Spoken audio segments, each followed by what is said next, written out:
pilots, get ready for Titanfall. Titanfall 2 is a first-person shooter developed by Respawn Entertainment and published by Electronic Arts. The sequel to 2014's Titanfall, the game released for PC, PlayStation 4, and Xbox One with favorable reviews. The campaign is only 5 hours long, but like some FPS campaigns, it's not a complicated story. Before we critique it, let's begin with a quick summary. You play as Jack Cooper, a rifleman for the Frontier Militia, and at the beginning of the campaign, he is training with Captain Ty Lastimosa, who thinks Cooper can be a pilot. After the training with Lastimosa and learning the controls of the game, the ship Cooper is on comes under attack, and Cooper drops to the surface of the planet. Instead of the militia having a jump on their enemy, the IMC ambush the militia. When Cooper's pod lands, he awakens in mass chaos of a battle and fights till Cooper reaches an open area. Enemy Titan falls in and knocks Cooper off his feet. Lastimosa and his Titan, BT-7276, save Cooper, but he is injured and later dies. Before he dies, Lastimosa transfers control of BT over to Cooper, and the first task is to collect batteries to power BT. After getting used to how a pilot moves, Cooper fixes up BT and fights an enemy Titan before continuing the captain's mission. In the next mission, Cooper meets two fellow pilots, gets separated from BT, and goes on his own adventure until the end of the level where the two get back together. Now the team fights Kane, a member of the Apex Predators. Upon defeating him, BT advises Cooper to collect the communication module from Kane's helmet. This allows Cooper to listen on conversations between the Apex Predators and the IMC troops. After the fight, BT suggests using a shortcut to get to Major Anderson by going through an IMC facility. This turns out to be a horrible idea as Ash of the Apex Predators captures BT. Cooper follows BT to an underground facility building homes for Ash's experiments, testing militia troops against IMC soldiers. After breaking out, Cooper regroups with BT, but the facility is placed into lockdown. They fight their way through the facility until Cooper meets Ash, a former pilot turned robot. Upon defeating her, the lockdown is lifted and both escape. Finally, Cooper reaches the facility where Major Anderson was supposed to be, but as Cooper gets closer, he is warped through time when the facility was still in use. After exploring the installation, Cooper finds Major Anderson dead, stuck in the ceiling. After retrieving his helmet, Cooper finishes his mission to use a temporal device to figure out the IMC plans. BT gives Cooper a way into the facility where some old stalkers come to life and start attacking.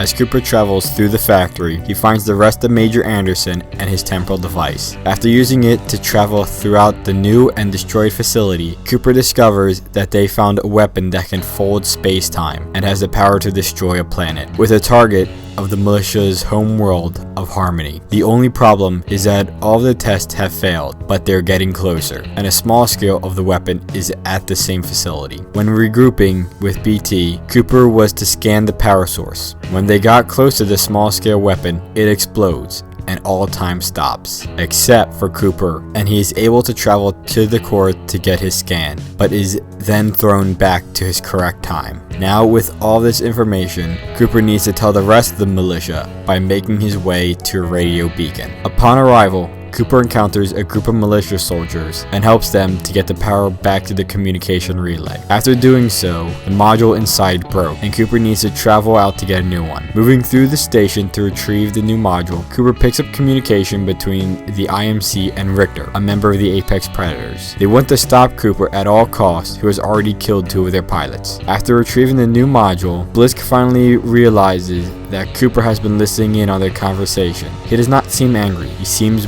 more mildly amused. The IMC sends more troops, led by Richter, to kill the militia and Cooper. After the fight, Richter dies, and the signal is broadcast to the militia fleet. The militia arrives, led by Commander Sarah Briggs, who wants to reassign BT to a new pilot, but with some convincing from BT, she allows the two to remain a team. Now that the IMC plans are known, the militia attack them in full force. A attempting to steal the Ark, the power source for the weapon, to prevent it from being used. During the assault on the base, the IMC and the Apex Predators get the Ark to the ship and transport it to the fold weapon. All of the militia take to their ships, following the IMC to the fold weapon. Boarding the defending cruiser, Cooper takes out the ship's guns, allowing the rest of the fleet to continue with their attack. After positioning the enemy ship behind the one carrying the Ark, Cooper embarks in BT to board the second ship, but are confronted by Viper and shoot him out of the sky. After BT tries to throw Cooper to the other ship, Viper comes back to fight. He rips off BT's arm, but he is still able to kill Viper. With BT's help,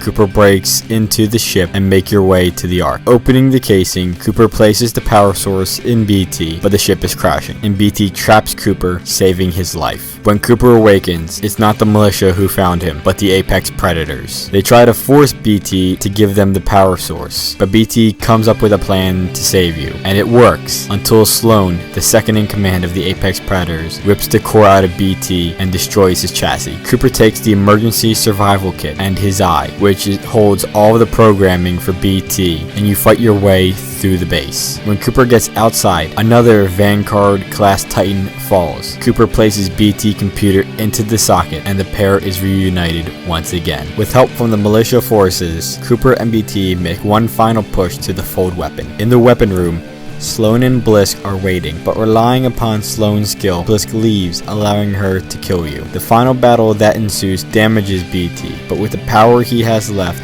BT rips the hatch to the cannon holding the Ark weapon open, but they get blasted by the force of the cannon firing the Ark into the fold weapon. BT loses all power to the point where he cannot move. Blisk comes back and tries to recruit Cooper before leaving again. BT regains power, and the two know how to stop the fold weapon before it destroys Harmony and kills millions of innocents. The only way is to enter the cannon and to shoot themselves into the Ark, disrupting the weapon. After the cannon launches Cooper and BT into the fold weapon, BT opens the hatch and throws Cooper to safety, sacrificing himself. Cooper is picked up by the militia, and they leave the planet before it is destroyed. That's how it ends. The companion you have traveled with for the entire game follows his directives to complete the mission and to protect his pilot. All in all, the story is not that impressive on the surface, but I like some of the ideas that are present in the game, such as the use of the weapon that bends space-time to destroy a planet. Also, the effect that it has on time in the time travel level was an entertaining idea to show the complex how it was before the war and before the weapon's destruction. The primary factor of why I enjoyed the campaign in this game was the interactions between Cooper and BT. Even though you only have two choices of what to say, that is more than what I expected going into the game. And the answers BT gave were blank and mechanical answers. Even though they were programmed, they seemed to come across